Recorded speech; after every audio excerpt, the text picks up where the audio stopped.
भारत के साथ अपने मनमाफिक व्यापारिक डील न हो पाने के चलते अमेरिकी प्रेसिडेंट डोनाल्ड ट्रंप ने भारत पर 25% एक्स्ट्रा टैरिफ लगाने का ऐलान किया। साथ ही भारत के खिलाफ बयानबाजी करते हुए दावा किया कि आगे भी ऐसी कार्रवाई की जाएगी। ट्रंप के इन भारत विरोधी फैसलों के बाद पीएम मोदी ने तगड़ा जवाब दिया है। मोदी ने ट्रंप या अमेरिका का नाम लिए बिना इशारों में साफ कर दिया है कि भारत झुकने वाला नहीं है। उन्होंने दो टूक कहा कि किसानों के हितों से कोई समझौता नहीं करूंगा। हमारे लिए अपने किसानों का हित सर्वोच्च प्राथमिकता है। भारत अपने किसानों, पशु पालकों और मछुआरे भाई बहनों के हितों के साथ कभी भी समझौता नहीं करेगा। मैं जानता हूं कि व्यक्तिगत रूप से मुझे बहुत बड़ी कीमत चुकानी पड़ेगी, लेकिन मैं इसके लिए तैयार हूं। मेरे देश के मछुआरों के लिए, मेरे देश के पशुपालकों के लिए आज भारत तैयार है। हमारे लिए अपने किसानों का हित सर्वोच्च प्राथमिकता है।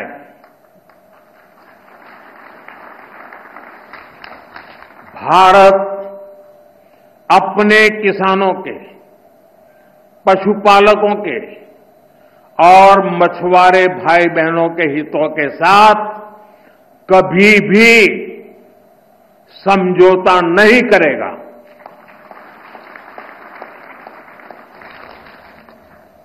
और मैं जानता हूं व्यक्तिगत रूप से मुझे बहुत बड़ी कीमत चुकानी पड़ेगी, लेकिन मैं इसके लिए तैयार हूं। मेरे देश के किसानों के लिए, मेरे देश के मछुआरों के लिए, मेरे देश के पशुपालकों के लिए आज भारत तैयार है। पीएम मोदी ने ये बातें नई दिल्ली में एमएस स्वामीनाथन शताब्दी अंतर्राष्ट्रीय सम्मेलन में कही।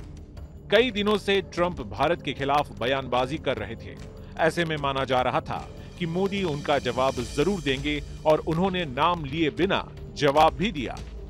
हालांकि मोदी का ये जवाब विपक्ष को रास नहीं आ रहा है और समाजवादी पार्टी के चीफ अखिलेश यादव का कहना है कि बीजेपी को किसानों के बारे में 10 साल पहले सोचना चाहिए था। भारतीय जनता पार्टी को ये बात 10 साल पहले सोचना था कि हमें अपने किसानों के हित के लिए, खेतीबाड़ी के लिए, दूध और दूध के बने हुए तमाम पदार्थों को लेकर के हमें हमेशा चिंतित रहना चाहिए और प्राथमिकता पर हमें अपने हर सेक्टर का ध्यान रखना है। उद्योग खत्म हो जाए, उद्योगपति कारोबार खत्म हो जाए, किसान बर्बाद हो जाए, नौजवान को नौकरी रोजगार न मिले तो हमारा देश जा कहां रहा है। जो लोग ये दावा करते थे कि दुनिया में सबसे मजबूत रिश्ते हैं, कोई देश ऐसा नहीं छूटा होगा जहां पर भारत को सम्मान न मिला हो, उसके बाद आज ये कहना पड़ रहा हो सरकार को, तो ये बड़े दुखद है क्योंकि हम फॉरेन पॉलिसी पर पूरी तरह असफल रहे हैं। किसान के हितों पर जो वादा किया था कि हम आय दोगुनी करेंगे, वो आय दोगुनी नहीं हो पाई है। नौजवान को नौकरी रोजगार नहीं मिला है और जिस तरह लगातार पाबंदियां लगती जा रही हैं, ये कहीं न कहीं हमारा देश संकट में है, अर्थव्यवस्था संकट में है, किसान संकट में है, नौजवान संकट में है, पूरा चौतरफा हमारा भारत घिर गया है। बहरहाल विपक्ष भले ही विरोध करे, लेकिन पीएम मोदी के जवाब ने ये साफ कर दिया है कि ट्रेड डील को लेकर भारत और अमेरिका की तनातनी अब लंबी चलने वाली है। ब्यूरो रिपोर्ट, राजनीति।